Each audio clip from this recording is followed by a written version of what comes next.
In the last couple of months, I've done a number of NIS2 assessments, and I've discovered something interesting. NIS2 scores an organization based on two dimensions. There is the dimension of documentation and implementation. Documentation is all about how well have you written down your information security policies and governance. Think of, for example, how do we deal with USB disks? How do we deal with third-party software and installing and downloading that on your system? That's all documentation. How often should we do backups?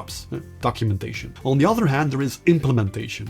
That is effectively installing, enabling, activating controls to keep your environment safe. So effectively installing anti-malware, doing effective trainings on anti-phishing, and blocking USB disks. Now, NIS2 looks at both dimensions. And that is interesting because then you can combine them and have 4 different personas or profiles of a company. If you have a lot of documentation, but not a lot of implementation, you are a paper tiger. Lots of stuff in the cabinets and on paper, but not that much implemented.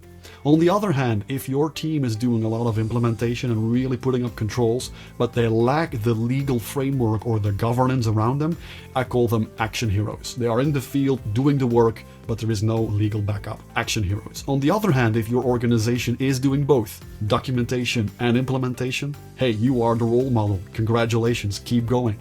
And on the other hand, if your organization is low on documentation and low on implementation, you are a ghost. You really don't exist according to the NIS2 security standards. So with that said, comes an interesting question. What type of organization are you working in? Are you the action hero? Are you the paper tiger? Are you the role model, or are you the ghost? Think about that. You need both documentation and implementation. And with that said, I wish you a wonderful day and see you next time.